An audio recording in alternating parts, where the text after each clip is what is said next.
講講整體嘅演出啦，我覺得嗰個概念咧係幾新鮮嘅，即係譬如話咧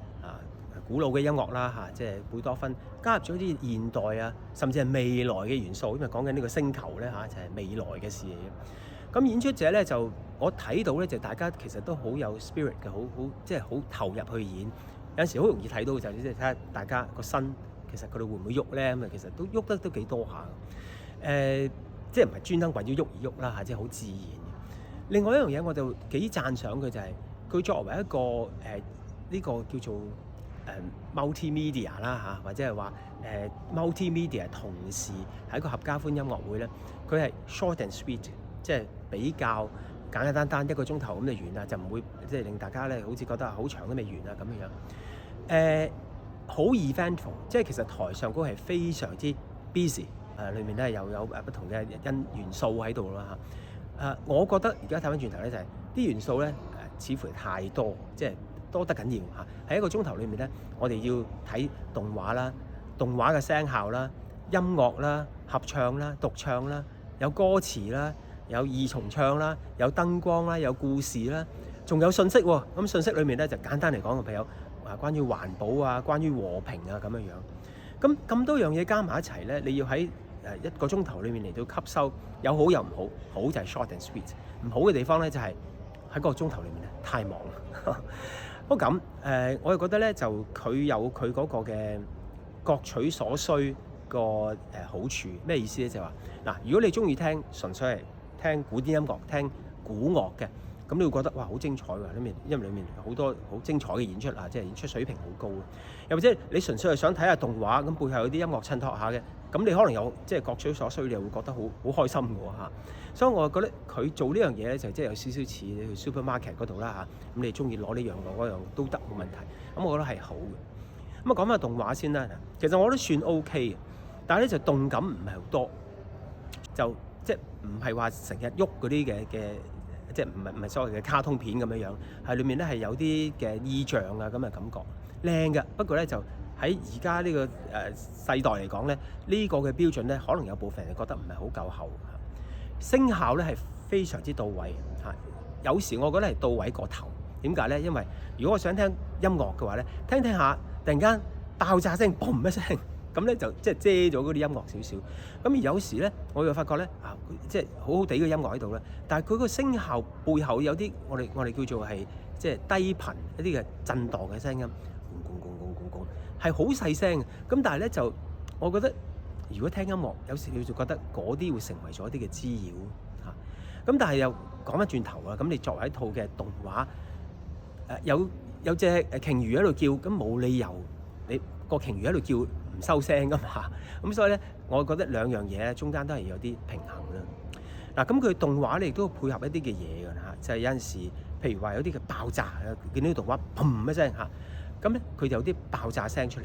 咁而燈光上高咧喺個台上高，你都轉一轉，突然間咧嗰啲燈光係好紅咁樣。咁所以我覺得呢幾方面咧就令到你喺視覺上高咧都係有一啲嘅變化喺度。講個樂團其實咧我自己咧就即係首先要講明先啦，我係非常非常之中意古樂嘅，即係古老風格嘅樂團嘅演出。咁咧古樂有時咧會有啲嘅音準嘅問題，呢個咧就係同佢嗰個嘅所謂嘅 tuning即係佢個調音或者樂器個結構有關。嗰晚咧大致講咧，我覺得係已經係非常之收貨，係啲音係相當之準嘅。咁當然有啲地方用現代人嘅耳仔聽，你覺得佢怪怪地咁唔奇嘅。古樂嘅聲音咧係非常之漂亮例如咧我哋會聽到小提琴，佢哋好亮麗又或者係譬如話嗰啲嘅低音大提琴，好少睇一個古樂團咧係會有4支低音大提琴。咁冇辦法啦，因為咧呢隊嘅古樂團咧係唔係玩緊巴洛克咁簡單，佢係玩緊啲近浪漫時期啊嘛。咁所以咧就起碼有4支低音大提琴，聽落嘅時候咧，即係個震撼力強啲啦即係唔係講話貝多芬當時一定有4支低音大提琴，有時可能冇嘅咁但係好爽balance 成個古樂團咧就我覺得個 balance 係唔錯。有時我會覺得巴松管咧輕輕低，即係稍微弱咗少少。如果聲能夠大翻少少，仲會好少少。不過咧就好難講嘅，呢亦都可能同文化中心嗰個嘅聲響效果有關。樂手佢哋嘅反應咧係即係好乾淨、好到位、好快啊！即係個指揮個動作唔使好大，但係咧就啲樂手咧個反應係即係好啱嚇。裡面咧有好多好靚嘅音色啦，例如話因為古樂團，所以有啲叫 natural trumpet， 即係純嘅，即係冇手製嘅一啲嘅小號啊，或者係圓號啊。咁當有 power 嘅時候咧，佢哋又都可以好有 power，所以好好。咁就木管啦，好多嘅木頭嘅聲音啦，亦都係好靚。人聲部分啦，咁佢哋嘅合唱隊咧係專業嘅，即係話咧佢哋係即係可以做全職㗎。咁而事實上佢哋喺法國咧就都係以唱歌為佢哋嘅生活嘅。佢哋咧就係背譜嘅，即係好似做歌劇咁樣。但係當晚嘅唔係歌劇嚟喎，係劇樂嚟㗎。其實好多時候咧係唔需要背譜嘅。咁但係當晚佢哋係背譜嘅，咁呢樣嘢係令到我哋覺得睇得舒服嘅。聲音係統一嘅，女高音温暖，高音係穿透力係好強，但係唔搶。低音嘅獨唱，哇，好靚，好温暖，好抒情，好自然。咁我特別喜歡嘅就係好多時候咧，有啲海外嘅合唱團咧，佢哋嚟香港演出嘅時候咧，就會俾我哋聽到一啲咧喺香港未必時時會聽到嘅音色啦。因為咧即係老老實實啦，因為即係外國人嘅體型嘅緣故啦，佢哋嘅男低音同埋女低音通常咧就比較容易咧，你會聽到一啲比較厚少少嘅聲。咁香港都有嘅，即係越嚟越好添，即係我仲會覺得就越嚟越有嗰啲嘅即係低沉嗰個嘅音色。不過咧就都係我哋會比較即係要 try hard， 即係要辛苦少少嚟到做嗰個音色出嚟。但係咧就好多嘅外國嘅合唱團都唔係好多咧，一部分啦，佢哋咧係比較容易自然地咧係會聽到呢個音色。咁所以成個 choir 出嚟咧，你就會覺得係非常之 balance 嘅。咁獨唱咧就聽得幾清楚啦嚇，咁而音色咧亦都係好圓潤，特別係嘅女高音咧，佢係有一首嘅獨唱咧係同個豎琴一齊合作嘅。咁我哋咧就聽到咧，其實咧個豎琴音色啦，同埋個女高音佢哋大家個音色咧都係好靚。咩都要睇睇啦。其實咧貝多芬係極少為咗豎琴寫音樂嘅，咁所以咧現場嘅朋友能夠第一次聽貝多芬嘅豎琴音樂咧，可以話係即係好難得。咁我亦都相信現場的確係有好多人咧係第一次聽貝多芬特別為豎琴而寫嘅音樂嘅。好啦，咁講講動畫同埋現場演出者啦。其實咧佢哋咧就有相當嘅分割㗎。呢個可能係我嘅問題，因為我覺得嗱，你裏面咧即係講一啲希臘嘅故事啊，講啲太空未來嘅故事啊，咁就即係個時空有啲即係交錯啦。咁而台上嗰個樂手咧，究竟佢哋應該着即係古裝啊，定係着未來嘅裝束咧嚇？咁佢哋咧就係一個嘅 crew look， 即係咧全黑。咁俾我一望落嘅時候，感覺就覺得，咦，好似有以往、有將來、又有現在。咁所以咧就出嚟咧都幾有趣啊！表達嘅內容方面咧，個信息咧就主要即係我諗有好多信息。不過咧，如果嗰晚你乜嘢都唔記得都好咧，應該都會收到兩個信息嘅，就係即係愛護環境啦，愛好和平啦，團結就是力量啦嚇。咁仲有講到就話即係我哋嘅先祖啊，即係我哋嘅祖先，佢哋有時咧即係做一啲嘢咧係會遺禍到後代嘅喎。咁呢啲都係令到我哋咧有啲嘅思考嘅空間，幾好嘅。講咧就係個人認為咧呢次嘅製作咧有啲咩地方係有待改善啦。合唱團咧佢哋咧就有走台嘅，咁即係話咧佢喺個台上行行去啦。咁其實咧就有啲效果嘅，即係因為有啲戲劇性嘅效果喺度啦。不過咧就難免咧就會有啲嘈吵，因為咧即係你踩落嗰個啲台板上高啊，嗰啲嘅嗰啲 stand 上高啊，咁所以咧就會有陣時會有啲即係嚓嚓聲，有少少 distracting 嚇。咁另外咧就係佢哋有時咧就係即係好多時候啦，基本上就係喺個幕嘅後邊偏或者下邊偏後，咁所以你就個音效咧係微微咧係打咗個折扣。即係有時發覺咧就如果佢哋能夠企翻前啲，又或者係話即係冇咗個幕嘅話咧，咁出嚟嗰個嘅聲效咧可能會更加好。長巷啦，咁呢度咧我哋要講睇一睇啦，就係而家咧其實好環保啦嚇，即係會有啲嘅QR code，跟住你就照一照 QR code，你就可以睇到個長巷嘅內容啦。咁咧就裡面咧就好多資料，即係關於演出者啊、作品啊、概念啊等等啊咁樣。不過我覺得咧就即係以呢一次咁豐富嘅一場演出啦嚇，如果你要睇晒裡面嗰啲資料咧，即係你真係起碼慢慢睇啦嚇，你有20分鐘喺度啦嚇，跟住再俾啲空間思考下咧嚇，咁跟住先開始睇咧嗰套睇個 show 嚇，咁咧個效果係會好啲。但係咧就做唔到啊嘛，因為都未放你入場嚇，咁啊除非你有大家都知道咧，即係香港人可能即係好遲先去到個演出場地噶嘛，咁所以個效果就係點咧？就係 OK， 我照咗 QR code， 我睇咗少少嘢啦，跟住咧開 show 咯，熄燈咯，咁啊冇理由你開住個手機繼續喺度睇㗎，咁啊就影響到隔離嘅人，咁所以又唔得啦，冇得睇啦。咁於是咧就有好多嘢咧，其實我係未知，咁我已經要去睇呢個嘅演出。咁都 fair enough 嘅，咁好多時候都係咁㗎啦，咁可能會有啲新鮮感添。不過個問題咧就係我覺得冇咁好啊，特別係呢一場咧，你咁多 ideas 嘅呢一場音樂會咧，或者呢個嘅多元嘅演出咧，最好咧係有多啲時間俾啲觀眾咧去心理上去預備一下，又或者甚至乎咧，既然嗰場 concert 咁短，整多個 pre-concert talk 好唔好啊？喺台上高或者係俾15分鐘啦嚇，同大家解釋下，等大家會見到啲咩嘢啊？可以留意啲咩嘢啊？咁可能個效果咧就會更加好啦。跟住一樣嘢啦，就係裡面咧係有 vocal 嘅，即係 choral 咧係即係唱咗幾個合唱片段啦，或者係獨唱嘅片段啦，咁有歌詞嘅。咁咧主辦機構都好好嘅，咁咧就係將啲歌詞咧就係印咗出嚟，咁你就揸住啲歌詞咧可以嚟睇啦。不過又有個問題咧，就係呢一場咧係台下係基本上係差唔多黑晒，咁你冇乜可能咧係可以睇得到，除非你開個電筒嚟照啦，咁又唔想影響隔離嘅人咧。咁所以基本上咧係跟唔到啲歌詞嘅。咁所以我俾咗份歌詞你咧，有咩作用咧？第一就係可能你喺之前你背咗啲歌詞啦，或者係讀熟佢啦，跟住先開始睇啦。咁但係裏面有成即係8、9隻歌喎，咁你背咗都冇用㗎啦。又或者係睇完晒之後，翻屋企再攞翻啲歌詞嚟重溫啦，咁亦都係冇乜意義嘅，咁已經睇完啦嚇。咁所以我覺得咧，就歌詞係咪可以有一個嘅考慮咧？譬如話作為字幕出啦，會唔會好啲啊？橫掂我都係睇動畫啫，咁動畫嗰度寫埋話歌詞唱緊乜啊？咁咧嗰個嘅效果咧就會好好多啦。譬如話嗰首 Romance， 即係個女高音獨唱同嗰個豎琴一路喺度演出嘅時候，裏面啲歌詞其實好靚㗎嚇。咁可唔可以俾我哋咧係一路感受到哇？又會講到話如果你珍惜呢朵花咧，就點點點如果唔珍惜嘅話咧，就不如咧就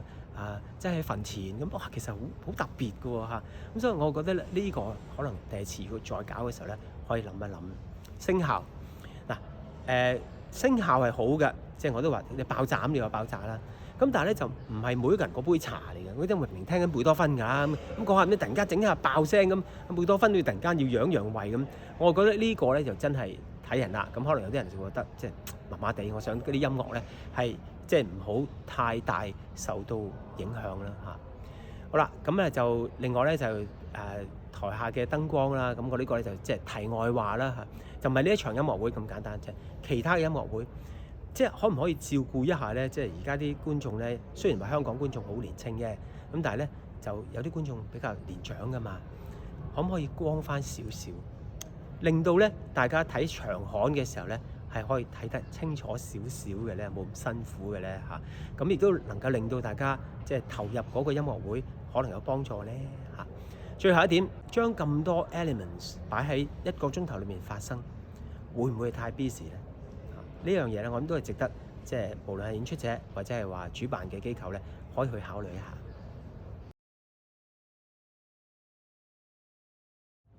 跟住咧，我就想講講咧，呢一次呢一個嘅演出咧，佢嗰個成功之處啦，有咩特別嘅價值啊？又或者係對音樂發展方面咧，有啲咩正面嘅幫助？咁第一樣想講嘅咧就係破冰。佢唔單止係話令到大家咧去親近古典音樂佢亦都令到大家去親近古樂團喎。咁咩叫做 period instrument 啊？咩叫做時代樂器啊？可能大家之前完全唔知嘅，或者呢世人第一次去接觸古典音樂裡面嘅呢個叫做 HIP performance 時代樂器都唔奇嘅。我相信當中亦都有不少人咧係第一次接觸嘅。咁但係咧能夠好 subtle 即係令大家不經意地睇到嗰啲咁嘅嘢，我覺得係好成功。其實咧雖然咧現場觀眾冇一本印出嚟嘅導賞小冊或者話house program 咁但係咧有一班人係有嘅喎，就有一班嘅學生因為咧就藝術節咧係專登製作咗一本咁嘅東西，咁裏面咧有好多活動㗎，包括咧就介紹啲樂器啊，介紹啲作品啊，有啲地方咧係有啲卡通啊，裏面咧有啲嘅小知識啊，跟住裏面仲有教大家如果中意聽貝多芬，跟住仲可以聽咩貝多芬啊等等咁樣，咁所以咧係能夠令到大家咧係有好多嘅即係再落去再發掘嘅空間。咁講開發掘啦，其實咧我覺得即係貝多芬似乎我哋好熟悉佢喎，咁但係咧其中今次我覺得佢嗰個破冰係好成功嘅，就係貝多芬有好多作品大家係唔識嘅，好多人係未聽過，但係透過今次佢呢個咁樣嘅包裝咧，就能夠令到一啲即係譬如資深樂迷啦，都可以有機會聽到一啲咧平時冇乜機會聽嘅貝多芬，我覺得呢樣嘢係成功嘅。好啦，對於建立觀眾方面，我覺得無論係個樂團或者係指揮，又或者係香港藝術節咧，佢哋咧都有呢個使命，亦都有一個好大好大嘅承擔。咁而呢個樂團佢哋咧更加咧係佢哋嘅其中一個好